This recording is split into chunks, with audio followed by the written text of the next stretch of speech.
choose doubt as a philosophy of life is akin to choosing immobility as a means of transportation.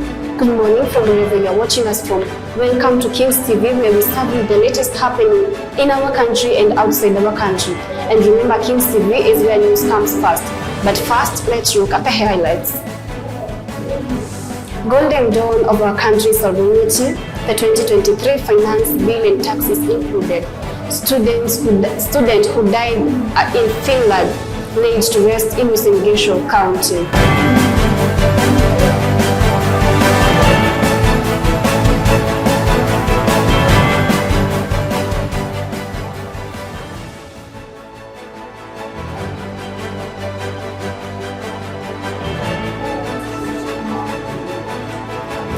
Welcome to the broadcast. I'm Winnie Madenge. Kenya celebrates its 16th Madaraka Day at Moi Stadium, Embu County, being the first ceremony to be celebrated outside of the Nairobi County. Njogu Madenge reports. At exactly 11:16 a.m., His Excellency President William Ruto arrived at Moi Stadium in Embu County, where the ceremony of Kenya at 60 was taking place, being the first event President Ruto conducted outside Nairobi County. He had invited chief guests. President Mohamed Bazoum of Comoros and former Niger President Azali Assoumani were among. Embu Governor Cecily Mbarire lauded President Ruto for initiating a number of development projects in the county through the help of the national government. My government will continue partnering with the national government on the key priority area to spur development. In the Deputy President's speech, His Excellency Rigathi Gachagua said that the Embu County was picked for its geographic location and that the freedom fighters experienced difficult times when driving the colonialists out of Kenyan land, and that Kenya's presence at the event was a reminder of the struggle. Your Excellency, if you allow me, before I invite you to address the nation, let me make an observation on the significance of hosting Madaraka Day celebrations this year in Embu County.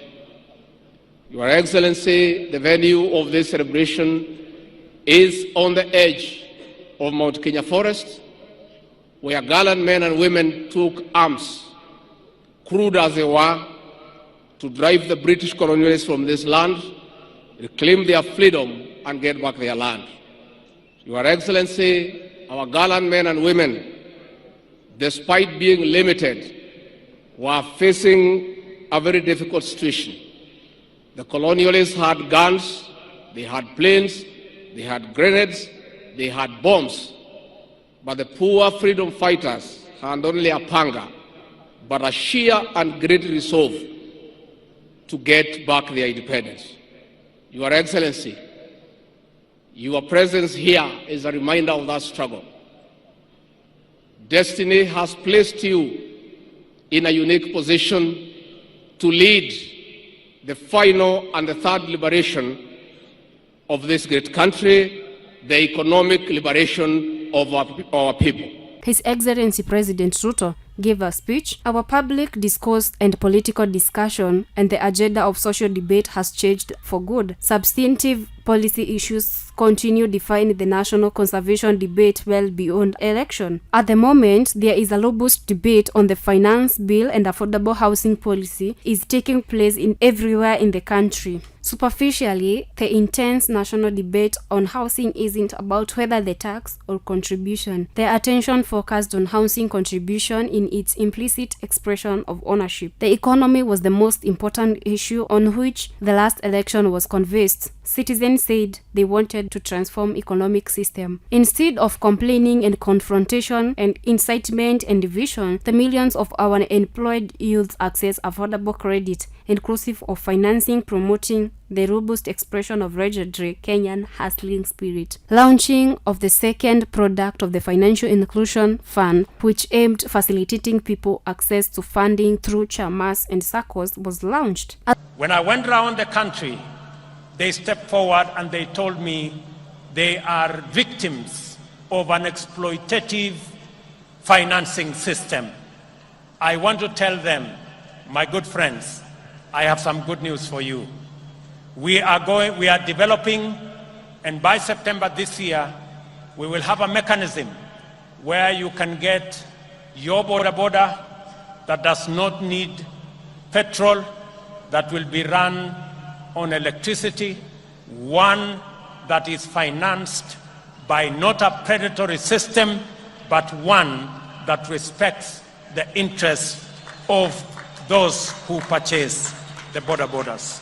As we continue making progress in our pursuit of the transformation of the economy from the bottom going up, we must remain vigilant that no one is left behind and no resources are lost or corrupted. Public servants must ensure public resources must be utilized solely and exclusively for purposes that serve the interest of the people. I have made a personal commitment to use all instruments and authority to my disposal to curb waste and theft. I will not permit greed, lawlessness, and impunity. Citizens are not still happy despite the momentum occasion of Kenya and at 60. They are complaining of the rooftop state of the economy. They are pledging the Kenya Kwanza government through the president to stabilize the economy. We have fought the colonialism and we are still fighting on the high rate of the economy. Will the Kenya Kwanza government stabilize the economy as they have always promised? Madenge Mary, Kings TV. The Finance Bill seeks an amendment of various laws relating to taxes and duties with the goals of increasing government revenue. The 2023 Finance Bill seeks to amend the various laws relating to taxes and duties with the goal of increasing government revenues from taxes collected. Below is an outline of the key changes proposed in the bill, which is currently under consideration in the National Assembly. Income tax. Turnover tax. The bill proposes to increase the gross sales tax from 1 to 3% while roping in more micro businesses to the tax net by lowering the entry point to cover businesses with a turnover of shillings 500,000 annually from the previous shillings 1 million Kenya shillings. The upper band has meanwhile moved from 50 million Kenya shillings to 15 million Kenya shillings, which will see businesses with turnovers above shillings 15 million paying taxes on profits. Income tax at the rate of 30%. The effect of the tax will mean more micro businesses will now be subject to taxation, which the basket of TOT increases from the higher tax rate. Digital assets tax. The bill has proposed to introduce a digital assets tax, a 3% levy on the transfer charges applied during the exchange of assets, which will cover cryptocurrencies, digital currencies, and non-fungible tokens. The levy is applicable to exchanges which host and hold digital assets, while the proposal is expected to raise the cost of transacting digital assets, which have so far held low anchoring interest in the digital assets, where at least 4 million Kenyans hold cryptocurrencies, according to multiple research findings. Member clubs are trades associations recognized as businesses. The business income of a member-based club or trade association will now be subjected to tax, with the exclusion of joining fees, welfare contributions, and subscriptions. Advertisement. The income is currently not taxed as long as 75% of the revenues are generated from members. Digital content creators will withhold 15% of payment made to digital content creators will be withheld, with taxpayers making the payments being required to withhold the tax. The bill also provides a wider definition of digital content creation by describing digital content monetization as the offer of entertainment, social, literal, artistic, or educational material electronical for payment purposes. 35% tax band for earners above shillings 500,000. The bill has proposed to rent more from high-income earners by introducing a new pay-as-you-earn tax band as higher 35% for person whose gross monthly income sits above shillings 500,000 or shillings 6 million annually. The bill will have the implication of lifting pay-as-you-earn nettings from the high-income earners while having the opposite effect of bringing down the individual's net take-home pay. Treasury hands farmers price shocker in 2023 Finance Bill. 3% housing levy deductions. The bill proposes to introduce a new statutory deduction into the National Housing Development Fund at 3% of gross earnings.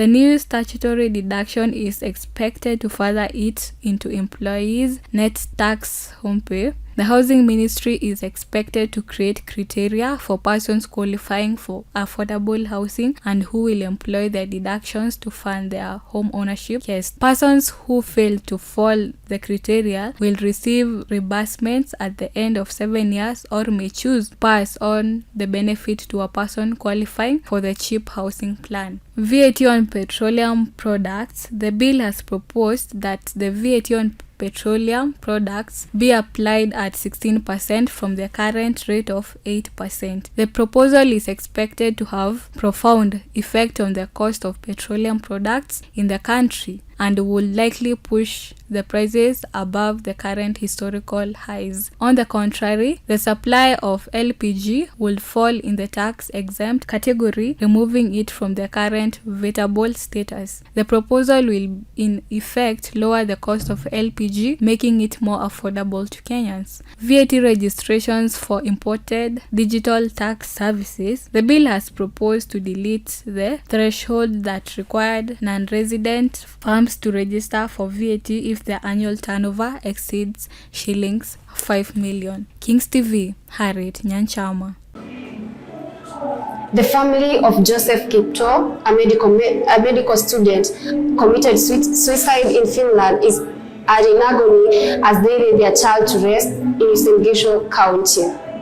The family of the Kenyan student who died by suicide in Finland have pointed an accusing finger at the Uasin Gishu County government for doing little to address the plight of the students who are studying abroad. The medical student who was studying in Finland under the Uasin Gishu County government program committed suicide under unclear circumstances. Speaking on 30th May during the burial of Roger Kipto, who had traveled to pursue a nursing degree at Lauria University Takila campus, they claimed that the students were abandoned once they landed in the foreign country. Joseph Ruto, the family spokesperson and an uncle to the deceased student, said that their son suffered depression as a result of continuous misinformation fed to the students. He claimed that on reaching the foreign country, the students found the opposite of what they had been promised as they left the country. Joseph Ruto also said that we are still pained because our son was a young professional who had a bright future before him.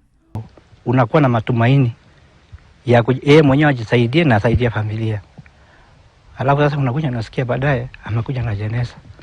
Ni uchungu. Sasa kabisa kaunti kabisa asifiche hata wasasi warudisha watoto ya wenyewe. Huyu wangu kukuja tu hivi hata eri wakuje na hawa wenye ne bado huko wakiteseka. Na wasasi huko wanateseka. Wakiitisha pesa. Hata wamaliza hata mwezi wanaitisha pesa.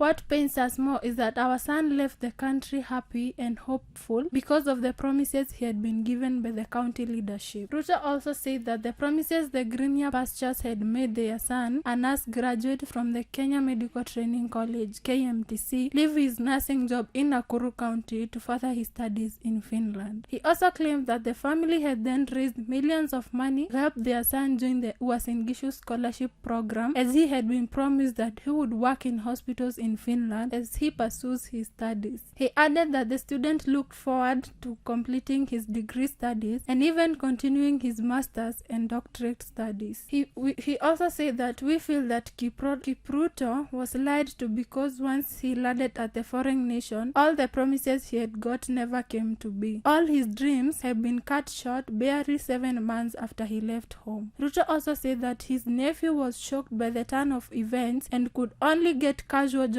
where he worked as a cleaner at a supermarket, contrary to what he had been promised. He also said that language barrier was also a big challenge that many Kenyan students in Finland faced. Without the knowledge of the finishing language, it is difficult for our students to get jobs. We only wish that our children would have been told the truth and prepared psychologically before they can enroll in overseas programs. Justice Kizito, a neighbor, said that the government should continue with investigation into the alleged mismanagement of funds meant for Kenyan students studying in Finland. Kings TV, Beyond Swangoi. Let's take a short commercial break. We'll be right back.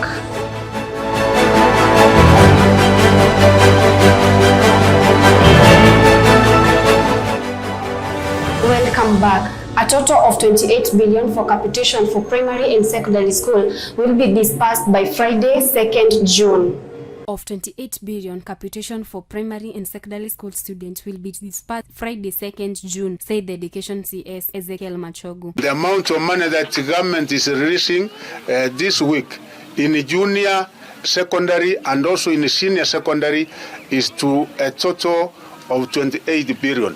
We have said principals of schools, one of the areas which is going to appear in your performance contracting is tree nurseries and the planting and the growing of trees. The news comes as a relief to many schools which are struggling to sustain learning activities. The amount of money government gives in form of capitation is shillings 1,420 shillings per pupil in primary school, while in junior secondary school every pupil receives 15,040 shillings and the senior secondary school receives 22,240 each. Mr. Machogu said that he will be releasing the funds on Friday, 2nd June to all schools. There were concerns on the delay in disbursement of capitation to schools which are complicating running of schools. Most affected by the delay of capitation release are the day secondary schools which rely on the funds to operate. The situation is made worse by some of the parents who do not meet their financial obligation, which means the program are interfered with. But the Education CS insists that the capitation on the new funding models, parents have to ensure their children are not absent from school. Despite the Education CS capitation, the Teacher Service Commission has asked for annual budgetary allocation of 14.8 billion to address the shortage of teachers in the country. The TSC CEO Nancy Macharia, while making submission before the Senate National Cohesion Committee on Tuesday 13th May, said that the commission needs an addition of 111,870 teachers over a period of 5 years,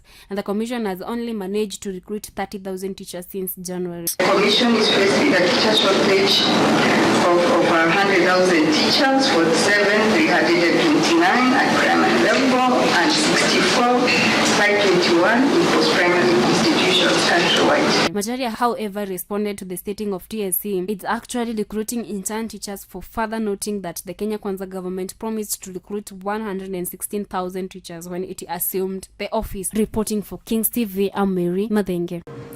Retired President Uhuru Kenyatta has renewed calls for unity and inclusivity in Nigeria after the country's general election held on 25th February. Simon Waweru has more details on this.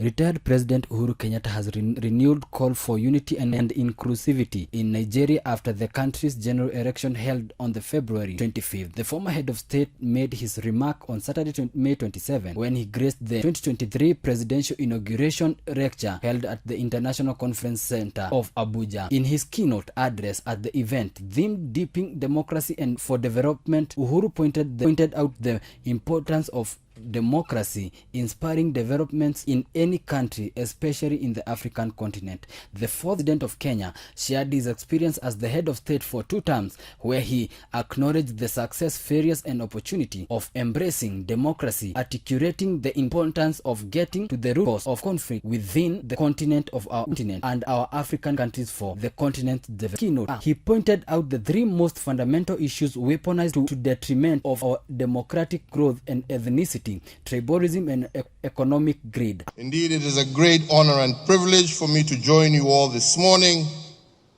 on a weekend when the country is preparing itself to witness its 7th consecutive civilian leadership transition. As you celebrate victory of an election and prepare to inaugurate a new president, remember that your victory is not just about numbers, as Western democracies would have us believe, but that the real victory will be how you will reach out to all the voices in Nigeria and how every Nigerian, from Katsina in the north to Port Harcourt in the south, from Bambana in the west to Maiduguri in the east, how they will all feel included in your victory. and I quote, "I feel the three fundamental issues that are easily weaponized to detriment our democratic growth. The first is negative ethnicity or all tribalism, followed by religion and lastly economic greed," Uhuru said. The former president expressed his confidence that the continent address those issues in the nest. It would begin to harness the mineral wealth, agricultural potential, and abundant human capital to propel the people well-being and strengthen the continent's voice in the global community of nations. He called on President-elect Isiwaju Bora Tinubu to unite all Nigerian irrespective of religion, tribe, political and other affiliated. He further urged him to embrace the inclusivity of all parties for a better country. Speak to you as a brother and an elder statesman in leadership. The contest is now over and the hard are prosperous and a unified Nigeria begins, Uhuru said. Reporting for Kings TV, I'm Simon Waweru. KAA explains plane crash during the drill at JKIA, indicating the drill involved using the stimulated plane that crashed at the airport while hovering Nairobi. Ivan Anjara reports. In a statement, CAA indicated that the drill involved using a simulated plane that crashed at the airport while overflying Nairobi. The authority noted that CAA organized the drill as part of its ongoing commitment to enhance airport emergency response capability and ensuring that highest level of prepare in event. The primary objective of the exercise was to test and evaluate the effectiveness of the airport emergency response procedure, coordination among various agencies, and the overall readiness of the airport personnel, CAA wrote. CAA clarified after an earlier statement announcing an incident at the international airport. A section of travelers and social media users raised concern over the incidents. Some wrote on various social media platforms stating that huge smoke was seen coming from JKIA. However, the authority allayed fear, maintaining that the response team was on the ground. The authority informed all passengers and other Kenyans that it was a full-scale emergency drill involving in a simulated plane that had crashed. Ivan Nanjala, Kings TV. Atieno Omolo has written to the committee requesting the suspension of the ongoing bipartisan talks. Wanja Kehio reports. The Azimio la Umoja co-chairperson in the bipartisan talk, Otiende Amolo, has written to the committee requesting the suspension of the ongoing talk. We expect to raise it as the very first issue in our talks. We have never said that the talks will not start until. We have said it should be lowered immediately. We expect that when we start the engagement, that will be topic number one. Amolo, in a letter addressed to the Kenya Kwanza co-chair George Marungala, said that decision was made during the Azimio la Umoja parliamentary group meeting on Tuesday. In the circumstances, we are withholding the insurance of a notice of dissolution under clause 38 of the framework agreement until we are responded to the aforementioned concern. Amolo stated in the letter dated May 30 that the letter comes after the National Assembly Minority Leader Opiyo Wandayi announced that the coalition had set a deadline for Kenya Kwanza until midnight on Tuesday to address their concern or unspecified consequences. We have refused to sit back and watch as Kenyans are being harassed to fix cash crunch caused by economic mismanagement, wasteful spending, corruption, and skewed and incompetent hiring into critical public positions. We reject this backward march. We reject the finance bill in total. We reject excess taxation to finance wasteful expenditure. Wandayi emphasized that Kenya Kwanza had made no progress in addressing the issues raised, including completing overhaul of the proposed financial bill this year, the opening of the election server, and the high cost of living. Wanja Kehio, Kings TV. Let's take a short commercial break. We'll be right back with health news.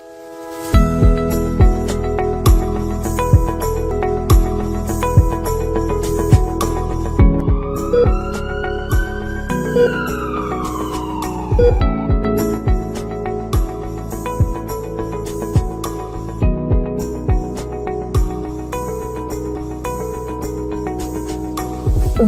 back. On health sector, crisis looms after 350 hospitals decline NHIF payments. Cynthia Nyambura has more information on this. Rural Private Hospitals Association of Kenya says NHIF has not disbursed any funds despite many promises. A grave situation is unfolding in more than 350 rural hospitals throughout Kenya, signaling an immediate crisis in healthcare provision. Those facilities which cater to remote communities have been compelled to take a drastic step, reject Nation Health Insurance Fund, the NHIF card as from May that one due to lack of disbursed funds. As a result, they are now insisting on cash payment from patients in need to medical treatment. The Rural Private Hospitals Association of Kenya, an organization presenting health centers across 43 countries, has experienced profound concern over the NHIF's alarming failure to remit a single coin from April-June quarter. The inability to receive the expected funds has forced those hospitals into a dire situation with inadequate resources to meet their operational needs, including paying salaries to healthcare personnel. The NHIF board's repeated promises made since April that payments would be made have only deepened the frustration and disappointment felt by the healthcare centers. Despite this assurance, the account of those hospitals remain devoid of the expected financial support. Despite those assurance, the account of those hospitals remained devoid of the expected financial support, exacerbating an already critical situation. Reporting for Kings TV, Cynthia Nyambura. Let's take another short commercial break. We'll be right back with business news.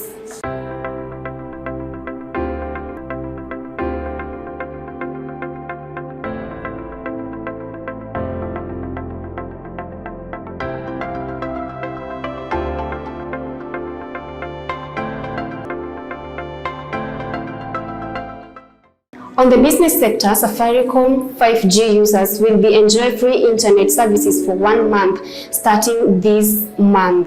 Peter Ndegwa, Safaricom Chief Executive Officer, assured Kenyans they will continue to avail exciting data offers and invest in the network to provide customers a worry-free experience. Safaricom 5G users will enjoy free internet services for 1 month starting this month. Users will be eligible for 5 gigabytes within the time lapse of 24 hours. The offer, which will begin on May 24, is redeemable on the Safaricom app. Only last month, the telecommunication company unveiled data bundle plan for 5G handsets. It also launched a 5G network for home and enterprise customers in the covered zones. Last year, the firm rolled out 5G networks in 5 counties, enabling customers to access faster internet speeds. The developed units were in Nairobi, Mombasa, Kisii, Kakamega, and Kisumu. Faster than 4G network, clients will be able to download, stream, and play videos at a neck-breaking speed. By enabling them to leverage online marketplaces,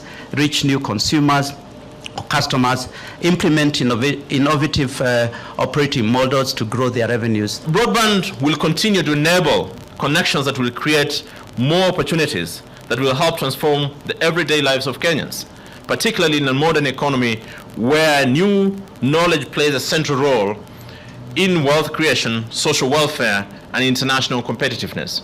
And in the stock market, Equity Metals, Uber Technology, PayPal Holdings, Jumia Technologies, and many other stocks such as Tesla, Nasdaq, having the stock price drop. On the currency and exchange rate, $1 hits a new price of 138.15 Kenya shillings, whereby they are changing 1 British pound at 171.65 Kenya shillings. Business Report, Kings TV, Muya Dominic. Let's take another short commercial break. We'll be right back with international stories.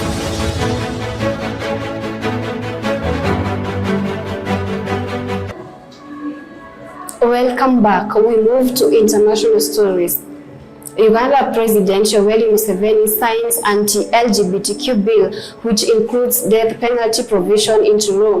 Rispa Washuka reports. Uganda President signs anti-LGBTQ bill, which includes death penalty provisions into law. Uganda's President Yoweri Museveni has signed one of the toughest anti-LGBTQ laws, including the death penalty of aggravated homosexuality, in defiance of Western condemnations and potential sanctions from aid donors. After Uganda's parliament passed sweeping anti-gay legislation, which proposes tough new penalties for same-sex relationships following a highly charged and chaotic session. Residents of the capital, Kampala, largely hail the bill. The legislation enjoys broad public support in Uganda, and reaction from civil society has been muted following years of erosion of civil space under Museveni's increasingly authoritarian rule. Many citizens of Uganda seem happy with the bill. We have no choice but to stand our ground. Otherwise, if we don't stand our ground, this is what is going to happen. Next time, they will bring another condition on our laws. Don't pass this law. If you do so, then X, Y, and Z is likely to happen. So if we don't stand our ground as a country, as a people, as a community, then we will completely have seceded our sovereignty and independence as a country. The president, as he was giving a speech, said that LGBTQ is an abnormality and people should live normally. Report for Kings TV, I'm Rispa Alice. A disturbing trend has emerged in the United States of America, showing off invasion of zombies into their country. Ivy Nanjara prepared this. A disturbing trend has emerged in the United States that has left communities grappling with a new and dangerous threat, the zombies drug, a pandemic also known as drug and zombies drug. It has caused deadly symptoms, extreme sleepiness, and depression. The use of the substance has gained neutrality effects on users' inability to stand, lead to a surge in emergency room visits and public safety concern. Viral video from US show people unable to stand and acting weird on the streets. Similar video from the city had gone viral last year. The drug can cause raw wounds on the user's skin that can spread rapidly. With the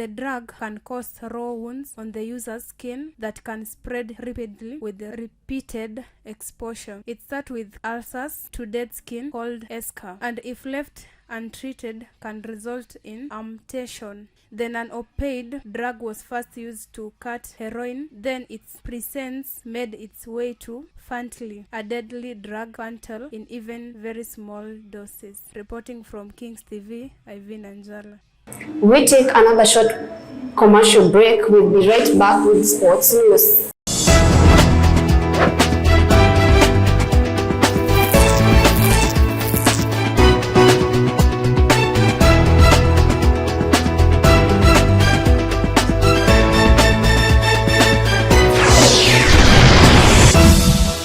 Congratulations Sevilla on winning the UEFA Europa League. It could have been another season for Mourinho, but too bad Sevilla took it. Welcome to Sports Arena with me, Margaret Mwangi, and these are the stories shaping the world of sports. The EF Premier League title race will go down the wire after leaders Tusker and record champion Gor Mahia played out to a 0-0 draw in a top-of-the-table match at Nyayo Stadium on Sunday. The stalemate leaves Tusker top of the table with 65 points, 1 point ahead of Kogalo with 3 matches left until the end of the 2022-2023 season. Karim Benzema has now informed Real Madrid that he has received a huge proposal from Saudi club and that he is now seriously considering Saudi bid, waiting for final decision. Lionel Messi wants to make a decision on his future in the next days. Timing will be crucial for Lionel Messi. Now Cancelo will now return to Man City from Bayern Munich as 70 million euros by clause will not be triggered. Joao Felix will now stay at Chelsea next season. As things stand, Atletico Madrid president announces. The EPL final season matches that were played on Sunday. Aston Villa beat Brighton 2-1. Everton beat Bournemouth 1-0. Leeds United were beaten 1-4 by Tottenham. Brentford beat Manchester City by 1 goal. Manchester beat Fulham with 2-1. Chelsea went on a draw with Newcastle 1-1. Leicester beat West Ham 2-1. Arsenal beat Wolves with 5-0. Southampton went on a draw with Liverpool with a goal of 4-4. And the last one was Crystal Palace with Nottingham Forest that ended with a draw of 1 goal. We have come to the end of our sports bulletin, but tomorrow it's the Manchester Derby. Who will take over the FA Cup? Will it be the Blues, Manchester City, or will it be the Red Devils, that is Manchester United, at Wembley Stadium at 5 p.m? Margaret Mwangi, Kings TV.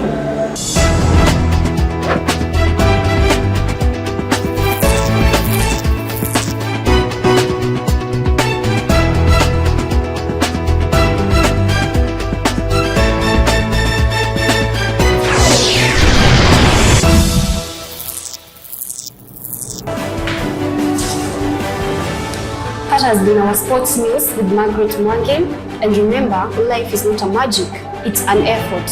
Follow us on our social media platforms, Kings TV on Facebook and Kings Fraternity on YouTube. I am Miri Madenge. See you on our next bulletin. Keep it Kings TV.